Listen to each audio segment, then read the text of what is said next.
Practically what we can do in our life sir. हाँ जी, आज जो है ना ये अपना संडे ही है, तो सेकेंड क्लास का थोड़ा सा 30-40 मिनट का टाइम फ्री रहता है डिस्कशन के लिए।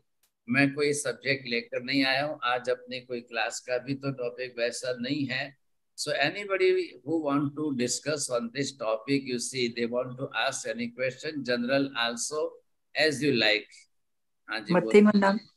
मत्थेन वंदामी अपना पिछले टाइम का रह गया है। 12 निजरा के सामने 8 कर्म कैसे खपाते हैं। वो अब भी आएगा 10 ये अपने जैना की क्लास में वही अध्ययन शुरू हो गया है। तो I think it should not be repeat again and again. तो बेटर है कि वो 30वां अध्याय उत्तरायण सूत्र आगम शास्त्र का ऑन दिस टॉपिक जो है वही है, तो वो बहुत डिटेल में एक्सप्लेन हो जाएगा। बोलिए प्रमोद जी। जी महाराज साहब, आप बताते हो कि आत्मा के अनंत अनंत गुण है, बट जब हम लिखने बैठते हैं तो 50-100 पे ही थक जाते हैं। अरे भाई तो साहब, जब ये तक बात कर दी, ये तो आपका नॉलेज कम पड़ रहा है ना। हाँ वही महाराज साहब। स्टडी करेंगे तब आपको पता चल जाएगा, समझेंगे। इसमें कोई सी बड़ी बात थोड़ी है। तो ऐसी अच्छा बात है कि 50 मिल जाएंगे, कल आप 500 भी बोलेंगे तो भी कोई अनंत के नजदीक थोड़ी पहुंच जाएंगे साहब। जी। हाँ जी बोलिए बाठिया जी।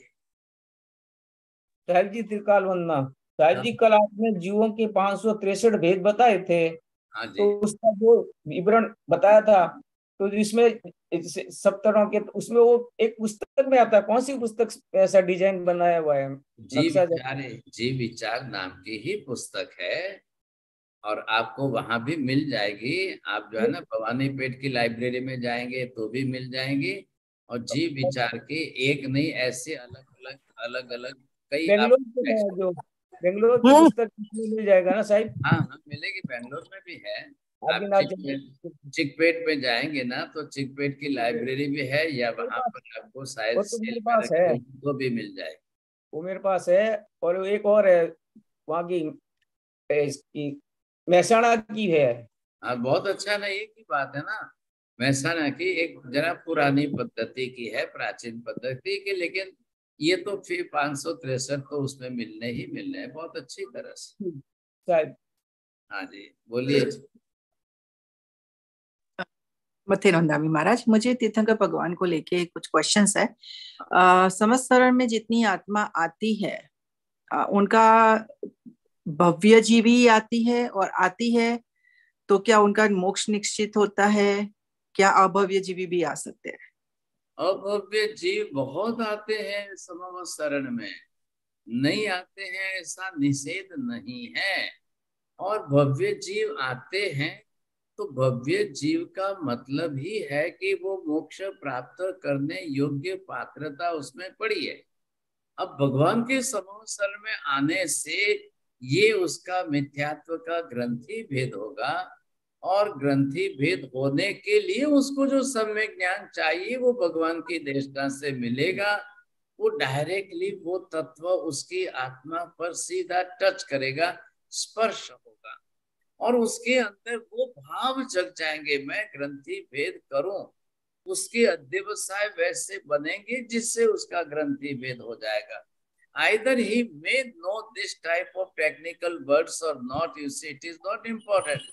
लेकिन उसके भाव विशुद्ध इतने हो जाएंगे कि अंदर ही अंदर उसका ग्रंथि भेद हो जाए और सम्यक दर्शन प्राप्त कर ले, उसके भाव परिणाम बिल्कुल सही बन जाएंगे। दूसरा क्वेश्चन ये है कि मैंने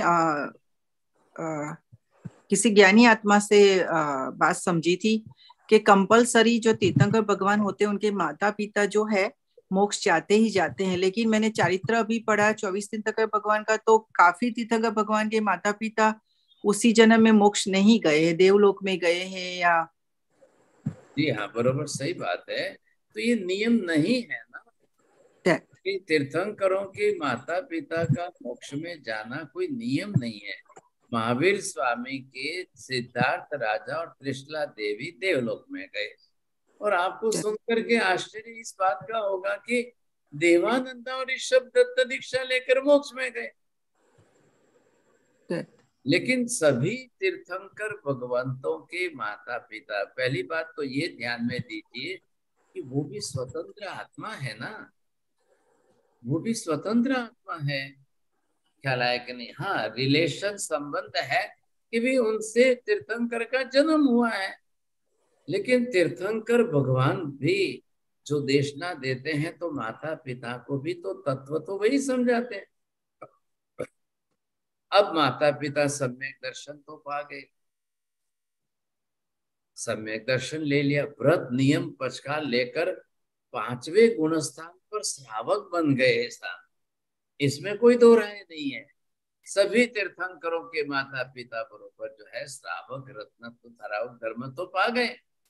अब संजोग, परिस्थितियां, उम्र, राज्य, कई कारण है कि संसार छोड़ नहीं पाए, दीक्षा नहीं ले पाए। अब आपने ये भी तो सिद्धांत जाना है कि मोक्ष प्राप्त करने के लिए चारित्र दीक्षा लेना अनिवार्य है, उसके बिना तो नहीं जाएंगे सर, ये आप अच्छी तरह से जान चुके हो। अब महावीर स्वामी के माता पिता दीक्षा नहीं ले पाए। अच्छा, सुन करके आपको आश्चर्य इस बात का होगा कि at the age of 28 only, when Mahavir Swami's age was only 28, at that time Siddharth राजा और त्रिशला देवी का स्वर्गवास हो चुका है। क्योंकि महावीर तो है 3 भाई बहनों में सबसे छोटे हैं, उनसे बड़े नंदीवर्धन है, उनसे बड़ी बहन सुदर्शना है। तो अब माता पिता की जो एज रही हो और एज के साथ में उनकी हेल्थ कंडीशन आदि जो परिस्थितियां रही हो, आयुष्य समाप्त तो हो गया। अब आयुष्य समाप्त हो गया, इधर तो अभी महावीर ने तो दीक्षा भी नहीं ली है, 28 साल की उम्र के हैं। अच्छा, दूसरी बात ये जरूर सुन लीजिए कि सिद्धार्थ राजा और त्रिशला देवी पार्श्वनाथ भगवान की पाठ परंपरा से धर्म पा करके सम्यक दृष्टि बन करके व्रत नियम वाले बने हुए हैं, श्रावक बने हुए हैं। क्योंकि महावीर और पार्श्वनाथ के बीच में तो ओनली 250 इयर्स गैप, तो धर्म तो पार्श्वनाथ का चल ही रहा था। तो सिद्धार्थ राजा त्रिशला देवी बरोबर व्रती बने हुए। अब क्या करना, आयुष्य समाप्त हो गया सब। लेकिन देवानंदा जी ने और ऋषभ दत्त जी ने महावीर के पास में दीक्षा ली है, और दीक्षा लेकर उन्होंने अपने कर्मों का क्षय किया, केवल ज्ञान पाया और मोक्ष में गए। अब सभी तीर्थंकरों के बारे में भी अगर हम सोचे तो भी सबके लिए नियम नहीं बैठता है। अब उस समय की उनके काल की सिचुएशन क्या थी, राज्य व्यवस्था का प्रश्न कैसा था, अब किनके बारे में क्या परिस्थिति थी, कुछ भी नहीं कह सकते हैं। लेकिन सबकी आत्मा स्वतंत्र है, उनके लिए अपना अपना काल अपने कर्मों के अनुसार है। और महाराज आखिरी क्वेश्चन ये था कि विपाक सूत्र में अपने ये पढ़ा, महावीर प्रभु जो है पिछले भव का बताते हैं, इस कारण इस भव में ये उनकी दशा है, लेकिन महावीर प्रभु ने फ्यूचर का भी फरमा दिया। तो मेरा क्वेश्चन ये था कि जब फ्यूचर में अनंत अनंत जन्मों का फरमाया, तो फिर एक जन्म में जैसे इस जन्म में जो कर्म किए आगे जाके भी भुगतना, पिछले का भी लेके आए, तो how could he could have said about future, क्योंकि वो आत्मा ने अभी तो जन्म लेने हैं आगे। आप उसको मत देखिए ना, आप क्यों ऐसे कर रहे हो, आप तो बड़े समझदार हो। देखिए यहाँ पर आप जन्म देख रहे हो, जन्म लेने बाकी है, लेकिन कर्म इतने बांधे हैं, वो क्यों नहीं देख रहे हो? नहीं, दैट इज अंडरस्टूड के जैसे पिछले जन्म का यहाँ भुगत रहे, फिर यहाँ से आगे 100 के 1 लाख जन्म है, लेकिन एवरी जन्म में भी तो कर्म बांधेगा आत्मा। हाँ, ये सिर्फ आयुष्य बांधा हुआ है। आयुष्य भले ही 100 बरस का हो, जो भी हो, लेकिन बाकी के कर्म ये जो बांधे हुए हैं। अब यहाँ पर आपने ये देखा, ये जो है ये मिथ्यात्व मोहनीय कर्म जो बांधा है, अब ये 70 कोड़ा कोड़ी सागरोपम का हो गया।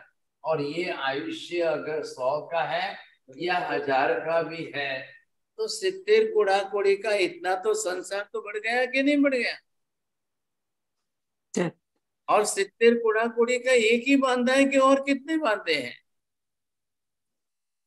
और कितने कर्म बांधे हैं? अब लेकिन महाराज ये तो उसने आता है। भाग्य बनाया, लेकिन आत्मा पुरुषार्थ भी तो साथ साथ करती होंगी ना। अरे भाई साहब, जब 70 कोड़ा कोड़ी का मिथ्यात्व भारी है तो नया पुरुषार्थ भी इसी के कारण होगा ना, तो और नया बांधेगा। ये देखिए, ये मिथ्यात्व मोहनीय कर्म बांधा है, अब इसके कारण फिर दूसरा बांधा, ये तीसरा बांधा, ये चौथा बांधा, अब ये पांचवी बार बांधा है, ये छठी बार बांधा है। अब ये सीरीज किसकी चल रही है? ये एक ही कर्म की कितनी सीरीज चलती जा रही है, तो इसके कारण उस जीव का संसार कितना बढ़ता जाएगा। तो इतने में आयुष्य तो क्या हिसाब में, आप क्या सोच रहे, उसके जन्म हुए ही नहीं है। जन्म होंगे कि नहीं होंगे, लेकिन ये कर्म तो इसने तो रेलवे का ट्रैक तो बिछा दिया ना। हाँ, तो रेलवे का ट्रैक जब बिछ गया है, यहाँ से बंबई से दिल्ली तक 1200 किलोमीटर का, अब ट्रेन तो दौड़ेगी, तब दौड़ेगी ट्रेन, तो आज नहीं कल दौड़ेगी। लेकिन ये तो तैयार तो हो गया ना ट्रैक। ये कर्म बंधाने वाला, भव बढ़ाने वाला है, संसार बढ़ाने वाला है। तो विपाक सूत्र के अंदर जिस तरह से गौतम स्वामी ने महावीर को पूछा, हे भगवान, अब इस जीव ने इतने पाप किए, आज इसका ये भव है, आप बता रहे हो पहली नरक में जाएगा, फिर आएगा, फिर दूसरी नरक में जाएगा, फिर आएगा, फिर तीसरी नरक में, ऐसे करके सातवें नरक में जाएगा, फिर वापिस चौरेंद्री में, पेतेंद्री में, दो इंद्री में, एक इंद्री में, इतने भव करेगा, तो क्या ये जीव मोक्ष में जाएगा कि नहीं जाएगा? तो भगवान केवली है, तो उनको भविष्य की ये सीक्वेंस जो है, ये सीरीज पूरी दिखाई दे रही है। फिर इसके बाद क्या बांधेगा, फिर इसके बाद कौन से कर्म बांधेगा, फिर इसके बाद कैसे कर्म बांधेगा, वो उनके सामने बरोबर स्पष्ट होता जा रहा है। तो वो कोई कर्म का प्रमाण रुक नहीं रहा है ना, तो फिर उसके हिसाब से आयुष्य तो होंगे ही होंगे। एक बात और आपने पहले भी सुनी है, आयुष्य कर्म बांधने के कारण, है ना, आयुष्य कर्म बांधने में सहयोगी निमित्त कारण अन्य अन्य मोहनीय कर्म, रागद्वेष, कसाय आदि की प्रवृत्ति के बंध रहे कि नहीं बंध रहे, सब साथ में आ रहे हैं। आयुष्य कर्म अपने आप अकेला नहीं बन सकता है, उसके लिए आश्रम हेतु जो है वो मोहनीय कर्म में से राग द्वेष के, कसाय भाव के जो आ रहे हैं, जैसे आ रहे हैं, उससे बन रहा है। ये आप सोचिए, समझने की कोशिश करिए। तो ये कर्मों की जाल है, कर्मों का एक ट्रैक बिछ जाता है। अभी तो ये कर्म की प्रकृति लिए 70 कोड़ा कोड़ी की, तो अभी तो मोहनीय की और 28 प्रकृतियां हैं। अभी अंतराय की प्रकृतियां 30-30 कोड़ा कोड़ी सागरोपम की है। अभी ज्ञानावर्णीय दर्शनावर्णीय की 30-30 कोड़ा कोड़ी सागरोपम की है। अब भाई साहब, ये कर्म आप क्या कल्पना करते हो, जरा एक बार बैठ करके 70 कोड़ा कोड़ी का हिसाब निकालिए,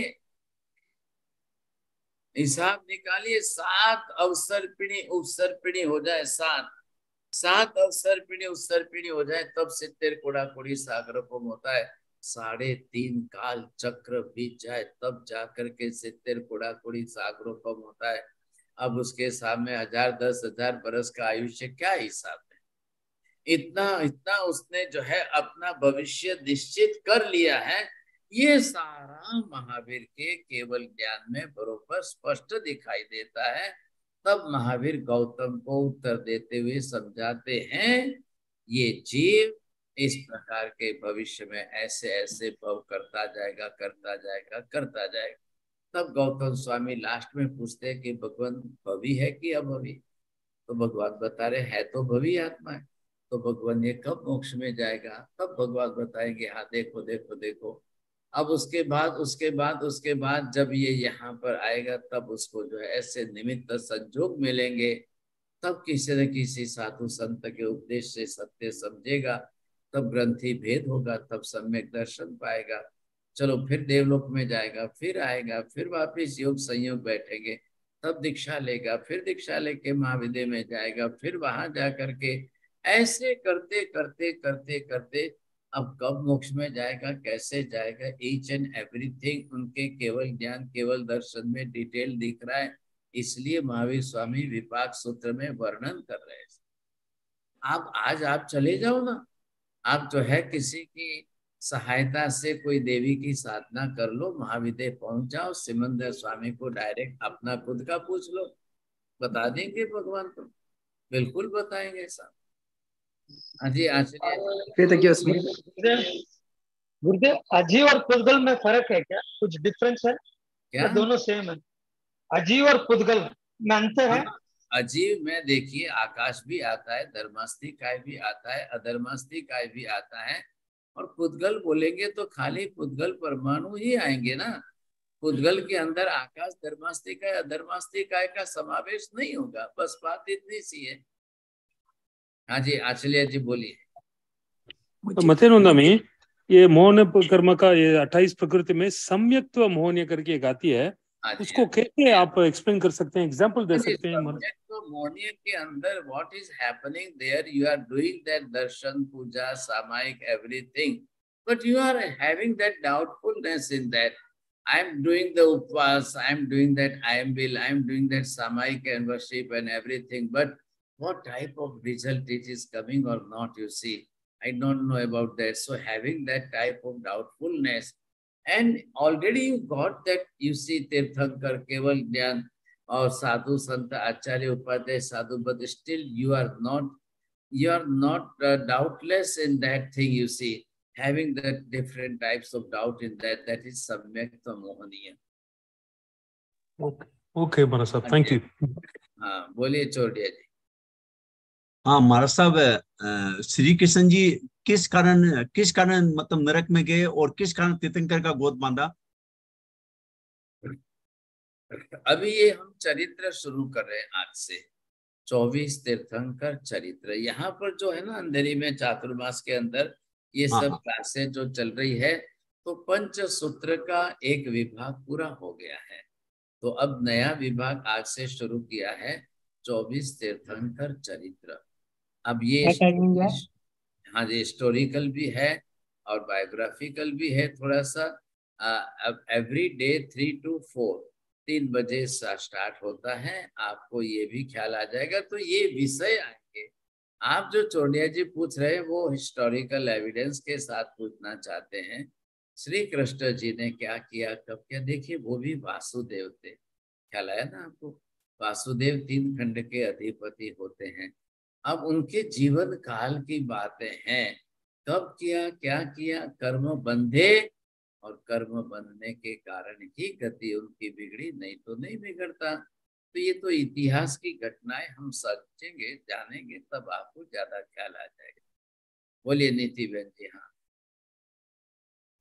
जी महाराज साहब, मुझे पूछना था कि आपने बहुत पहले एक बार बताया था कि आत्मा के जो 8 रुचक प्रदेश होते हैं उनमें कोई कर्म नहीं लगता।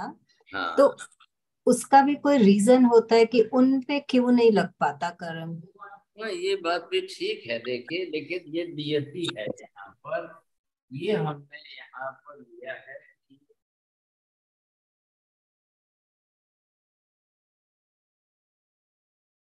ये आत्मा है और इस आत्मा के ये असंख्य प्रदेश है।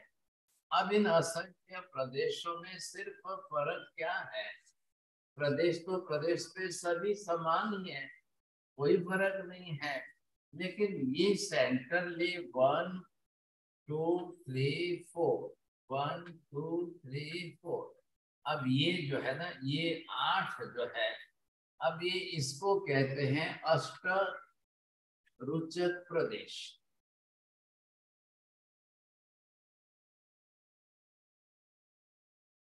अष्ट फॉर 8, ये जो है 8।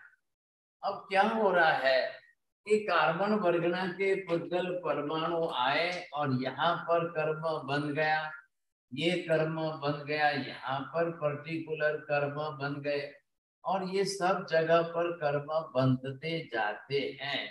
अब यहाँ पर जो है आपको ये देखना है कि ये 8 रुचक प्रदेश क्यों ऐसे बिल्कुल अनटच कैसे रह जाते हैं। तो अब शास्त्रों के अंदर रीजन तो नहीं बताया है, लेकिन इसका रुचक नाम देने से स्टेडी एंड स्टेबल समझे कि नहीं। जस्ट लाइक द मेरू पर्वत के सेंटर में रुचक प्रदेश है, that is the centre point, आत्मा प्रदेशों की असंख्य की संख्या में it is in the centre form. तो ये जो है कि जैसे वाइब्रेशन आदि जो भी आता है, जितने प्रमाण में आता है, तो सेंटर पॉइंट तक पहुंचने में शायद कितना प्रमाण लगता होगा, क्योंकि कर्म जो आ रहे हैं, कार्मिक एटम्स चारों तरफ बंध जाएंगे, अन्य सब जगह पर बंधेंगे। लेकिन अब ये मैं ये नहीं कह सकता हूं कि डेस्टिनी है, क्योंकि कर्म नहीं बंध रहे हैं, तो ये प्रदेश अपने आप में बिल्कुल अनटच रह जाते हैं। आप और किसी को पूछ लेना, बड़े आचार्य श्री जी को, और किसी को पूछ के देखना, ये भी इसी के कारण हम कहते हैं हमारे प्रदेश, हमारे असंख्य कर्म पूरे गुणों को ढकते नहीं है, यही कारण है। नहीं, महाराज साहब, ये प्रदेश के you can differentiate between and achieve, is that the reason? ये रूचक प्रदेश के कारण only you can differentiate between achieve and achieve. Right. अच्छा, इन रुचक प्रदेशों पर कर्म न लगने के कारण आत्मा आत्म स्वरूप में रहती है, आत्मा अजीव नहीं बन जाती है, ये रिजल्ट हुआ। लेकिन इनका क्वेश्चन है कि क्यों नहीं बनते हैं कर्म, ये कारण था। ये बात जरूर है कि भाई बंद जाएंगे तो फिर तो कुछ बचेगा ही नहीं साहब। तो अनंत ज्ञान, दर्शन, चारित्र आदि सभी गुण इन 8 प्रदेशों में ओपन रहते हैं। ख्याल है कि नहीं? केवल ज्ञानी है ना, ये भी तो केवल ज्ञान है, केवल दर्शन है, इन गुणों में बरोबर बने रहते हैं, और इन पर नए कर्मण वर्गणा के पुद्गल परमाणु नहीं आते हैं जल्दी। ऐसे सोच सकते हैं कि इस पे क्योंकि हो सकता है ये बिल्कुल स्थिर रहते हैं, चल मतलब कंपन नहीं रहता होगा इसमें, इसलिए वो ये देखिए, बाकी के प्रदेशों में वाइब्रेट होते हैं, और यहाँ तक वाइब्रेशन न पहुंचे और बिल्कुल स्टेडी एंड स्टेबल रहे, ऐसा एक कारण हल्का सा बैठाने की we can try our self, but 100% I am not sure about that. बोलिए भाटिया जी। हाँ साहिब जी, ये जो अभी इला बहन ने बात किया है, ये 24 तीर्थंकरों के माता पिता मोक्ष में जाते हैं या नहीं, लेकिन ऐसा है कि नियम सुना है कि आसन निकट मोक्षगामी है। हाँ, जरूर जरूर, इस भव में ना जाए लेकिन निकट भव में जरूर जाएंगे वो। हाँ बरोबर। लेकिन ये बताया, इन्होंने ये पूछा कि कई गए हैं कई नहीं गए हैं, इनका कारण ये जानने का था। ये बात आपकी भी सही है। बोलिए प्रवीण जी। हाँ सर, ये बिना पदार्थ ज्ञान का क्या सम्यक दर्शन हो सकता है? नहीं हो सकता है भाई साहब। फिर वो होगा तो फिर सर्व सामान्य रूप से होगा ना। पदार्थ ज्ञान तो उसका मेन कारणीभूत है, मुख्य बेसिक चीज है ना, क्योंकि आत्मा परमात्मा मोक्ष आदि सभी पदार्थों का मूलभूत स्वरूप समझेंगे तो पदार्थ विज्ञान में, उसके बाद आप जो है तत्व ज्ञान के अंदर जाकर के उनका जो प्रैक्टिकल स्वरूप है वो समझेंगे। लेकिन एक बार तो आपको पदार्थ ज्ञान तो करना ही पड़ेगा। तो सर जी, जो छठे गुण स्थान पर है उन्हें पदार्थ ज्ञान नहीं है, फिर भी क्या वो सम्यक भी नहीं कहलाएंगे? वो मैं उसका उत्तर मैं नहीं दे सकता। ठीक है सर। नमो हरियंताणम, नमो सिद्धाणम, नमो ऐर्याणम, नमो वज्रायाणम, नमो लोहे सव्व साहुणम, एसु पंच नमोकारो सव्व पापपणासनम, मंगलाणं च सर्वेसिं परमं अभय मंगलम। मंगलम भगवान वीरो, मंगलम गौतम प्रभु, मंगलम स्थूलिभद्राद्या जैन धर्मोस्तु मंगलम। चत्तारि मंगलम अरिहंता मंगलम, सिद्धा मंगलम साहु मंगलम, केवले पन्नतो धम्मो मंगलम। चत्तारि लोकोत्तम अरिहंता लोकोत्तम, सिद्धा लोकोत्तम साहु लोकोत्तम, केवले पन्नतो धम्मो लोकोत्तम। चत्तारि शरणं पवज्जामि, अरिहन्ते शरणं पवज्जामि, सिद्धे शरणं पवज्जामि, साहु शरणं पवज्जामि, केवले पन्नतं धम्मं शरणं पवज्जामि। सर्वमंगलमांगल्यं सर्वकल्याणकारणं, प्रधानं सर्वधर्म जैनं जयति शासनम्।